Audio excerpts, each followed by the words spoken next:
بہت عرصے پہلے اللہ نے اپنے فرشتوں سے کہا، میں زمین پر اپنا جانشین بنانا چاہتا ہوں۔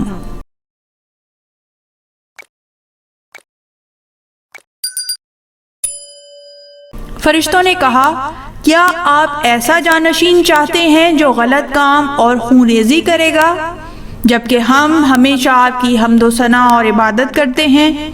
اللہ نے جواب دیا، میں ان کے بارے میں وہ حقیقت جانتا ہوں جو تم نہیں جانتے۔ پھر اللہ نے آدم علیہ السلام کو مٹی سے خلق کیا اور ان میں روح پھونکی۔ پھر اللہ نے فرشتوں کو آدم علیہ السلام کو سجدہ کرنے کا حکم دیا۔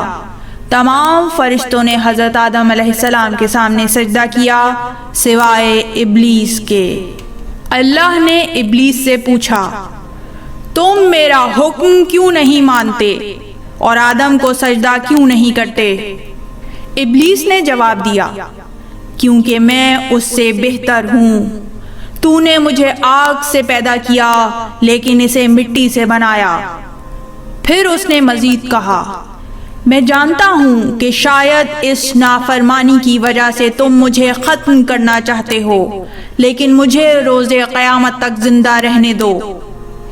اللہ نے اسے جنت سے باہر نکال دیا اور کہا، جو بھی تمہاری پیروی کرے گا وہ تمہارے ساتھ جہنم میں جائے گا، اور ابلیس کو قیامت تک کے لیے مہلت دے دی۔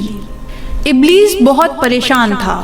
وہ لوگوں کو دھوکہ دینے اور جہنم کی گہرائیوں تک لے جانے کی مستقل سازش کر رہا تھا۔ اس نے اپنے دل میں کہا، میں اللہ کی قسم کھاتا ہوں کہ میں آدم کو جنت میں نہیں رہنے دوں گا، چونکہ مجھے جنت سے باہر نکال دیا گیا ہے، وہ بھی وہاں نہیں رہ سکتا۔ اللہ جو کہ ابلیس کے منصوبے سے واقف تھا، حضرت آدم اور اس کے بچوں سے کہتا ہے کہ وہ ابلیس کے دھوکے میں نہ آئیں، ورنہ وہ جنت سے باہر نکال دیے جائیں گے۔ حضرت آدم جنت میں تنہا تھے اور اکیلا محسوس کر رہے تھے، لہٰذا اللہ نے حوا کو پیدا کیا۔ جب حضرت آدم نے حوا کو دیکھا تو بہت خوش ہوئے اور اللہ کی حمد و ثنا کی۔ اللہ نے ان سے کہا، تم جنت میں آزاد ہو، جو چاہو کھاؤ اور جو چاہو استعمال کرو، لیکن اس درخت کے پاس نہ جاؤ اور نہ اس سے کچھ کھاؤ۔ وہ کسی بھی جگہ پر جاتے جہاں وہ لطف اندوز ہونا چاہتے، لیکن ابلیس پرسکون نہیں تھا۔ وہ اپنی دھوکہ دہی کا منصوبہ بنا رہا تھا۔ ابلیس حضرت آدم علیہ السلام سے بدلہ لینے کا سوچ رہا تھا۔ اس نے اپنے آپ سے کہا، مجھے جنت میں داخل ہونا چاہیے تاکہ میں آدم اور حوا کو دھوکہ دے سکوں۔ وہ ایک چال کے ذریعے جنت میں داخل ہوا اور جنت میں حضرت آدم اور حوا کو ڈھونڈتا رہا۔ اس نے ایک درخت کے پیچھے سے دیکھا کہ دونوں جنت میں خوشی خوشی زندگی گزار رہے ہیں۔ ابلیس نے خود سے ہنس کر کہا کہ یہ خوشی کے دن جلد ہی ختم ہو جائیں گے۔ پھر وہ آگے بڑھا اور اس درخت کے پاس رک گیا کہ جس سے اللہ نے آدم کو دور رہنے کا کہا تھا۔ حضرت آدم اور حوا نے ابلیس کو دیکھا تو اس کی طرف بڑھے۔ ابلیس نے ان سے پوچھا، کیا تم نے کبھی اس درخت کا پھل کھایا ہے؟ حضرت آدم نے فرمایا، نہیں، ہم اس درخت کا پھل نہیں کھا سکتے، اللہ نے اس سے منع کیا ہے۔ ابلیس نے پوچھا، کیا تم اللہ کے جانشین نہیں ہو؟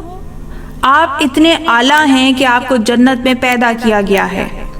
حضرت آدم نے فرمایا، ہاں، مگر اللہ نے فرمایا ہے کہ ہمیں اس درخت کے قریب نہیں آنا چاہیے، نہ اس کا پھل کھانا چاہیے۔ ابلیس نے ہنس کر کہا، میں سمجھ گیا کہ آپ فرشتے نہیں ہیں اور جنت انسانوں کے لیے نہیں ہے۔